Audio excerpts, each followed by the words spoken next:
we want to look at another type of equation, starting with this series of videos. We want to look at quadratic equations. Those are equations where the highest power of the variable is 2. They're also sometimes called second-degree equations, but probably most often they're called quadratic equations. We have several different methods we use for solving quadratic equations. And I want to just talk briefly about the three methods and then give you some clues as to where you might want to use each kind of method. The one method that always works, no matter what the quadratic equation looks like, is the quadratic formula.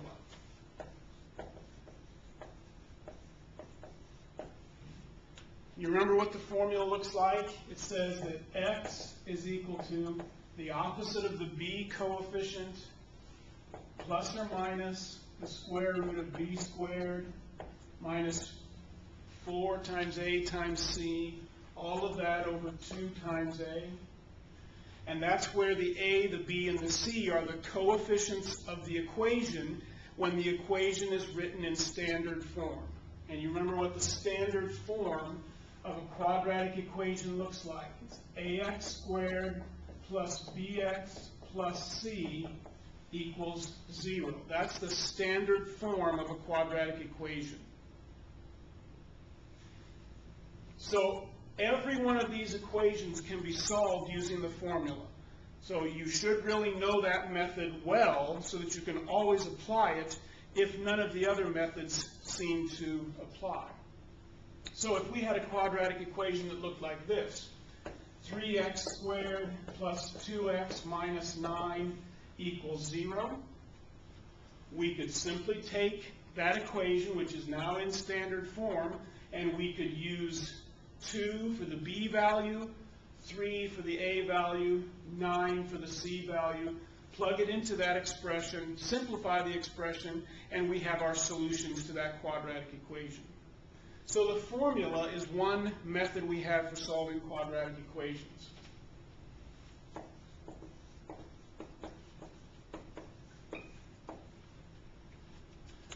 A second method we have is factoring. Now, I'm going to suggest something to you as far as when you might want to use factoring. Some of you still struggle with factoring polynomials, factoring trinomials or binomials. So my suggestion is don't spend much time on the factoring unless this is the situation you have. Use the factoring if the equation has no constant term. If the quadratic equation has no constant term, that would mean the c term is missing. Here's an example. Let's say you had 4x squared minus 8x equals 0. See how the constant term, the term without a variable, is missing? This is a very simple polynomial now to factor and makes it very easy to solve that quadratic equation by factoring. So if you have this simple situation where there's no constant term, then I would suggest using the factoring. If you have all three of the terms, second power term, first power term, constant term, use the formula. It always works. And some of you still struggle with factoring trinomials like that, so you may just not want to try. You may just want to get really expert at using the formula. The third method is what we can call the square root, or what's sometimes called the square root method or the square root property. The square root method, we'll call it. This method I would suggest to you when there is no first power term or when you already have some quantity being squared. If you have either of these conditions, you'll want to use this square root property method. So here would be an example of the first situation where there's no first power term. The first power term, that's just the x to the 1 for exponent. Say we had an equation like this.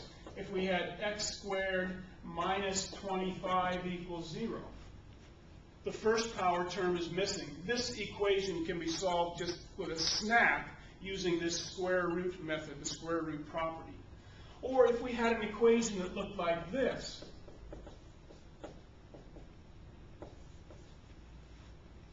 Here we already have some quantity being squared. When you have that, that's a quadratic equation that is perfectly set up to be solved using the square root property. So what I want to do now is I'm going to have a series of videos for you presenting you with a quadratic equation, and then we're going to decide of these three methods which one seems to be most likely as the candidate we would use to solve it. And then we'll go through the process of solving those to practice each of these three methods.